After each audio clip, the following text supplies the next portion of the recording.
Was May. When I got to the border, there's a base called Navistar. I locked and loaded my M249 squad automatic weapon. I put my Kevlar on, my flak vest on. I went up to the border. And on the border, there's a concrete barrier. And on that concrete barrier says, "Beware of children in roadway." And that's because as soon as you cross the border into Iraq, there's kids. Kids that are no higher than this. They're willing to jump on a semi-truck to get food and water. And I thought, these are the kids I'm going to help. Get rid of this terrible dictator and provide humanitarian relief and build democracy. But those kids were still on the side of the road 6 months later. And those kids were still on the road at the side of the road 9 months later. And 12 months. And 13 months. And 14 months. And 15 months later. On my last convoy out of Iraq, my squad leader, Sergeant Holland, he cried for 3 hours. Asking what have we been doing? What have we done? That's a question I've been dealing with for a long time. What have I done? So I came home and I wanted to start standing in solidarity and starting fighting for peace and get my brothers and sisters home. I joined Iraq Veterans Against the War. I started speaking out. In 2009, I had the opportunity to go back to Iraq. But this time I didn't go back as a soldier. I went back as a member of Iraq Veterans Against the War.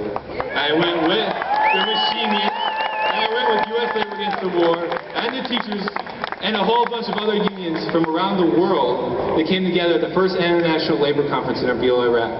And that's where I heard the story of the oil workers in Iraq and the fact that they stood up for their rights and they kicked Halliburton out of their factories and out of their refineries.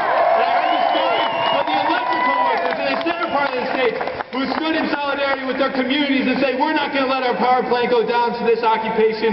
We're going to stand up and take care of our power plant. We're going to keep making it work. And they did direct action, and the government called them and said, you got to stop. You're pissing off the U.S. military. And they said, no, this is for our communities, our families, and we're not going to stop. We've seen what's happened to other power plants. They didn't stop. And you know what? The U.S. military left. I heard these stories and I was humbled. And then I had the opportunity to speak at this conference with all these humbling folks.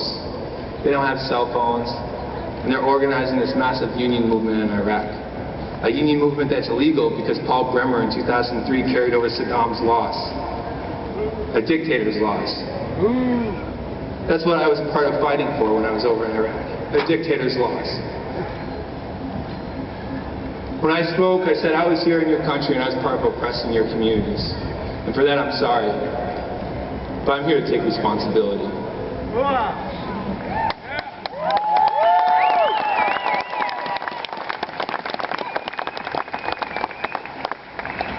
After I said that, a man got up in the back of the crowd of the stage and he started yelling in Arabic and I didn't know what he was saying. And he started walking up towards the stage. And I was listening to translation and waiting for it to come in. And I thought, okay, well this is it, this way, is there... Maybe he's going to punch me or something, I don't know. And the man come up on the stage, and as he's coming up on the stage, I hear the translation come through, and all he said was, I want to come up on stage and give these two gentlemen a hug. That's solidarity. And that's why we're out here together. We're here to connect with what's going on in Iraq, what's going on in Egypt, what's going on with our brothers and sisters in arms, with what's going on right here in Wisconsin, and the union busting that's happening right here. And that's why we call this rally. But the veterans call this rally. And we don't have a big union backing us, helping us pay for this and funding this rally, so we need your help.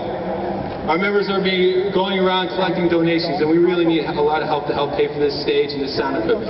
It costs a little bit over $3,000 to pay for it, and any bucks that you can throw in to help us make this happen. As you know, veterans we have the highest homelessness rate, we have the highest unemployment rate.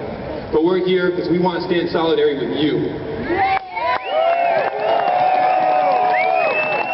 So help us out and throw a little dollars in the bucket. Thank you.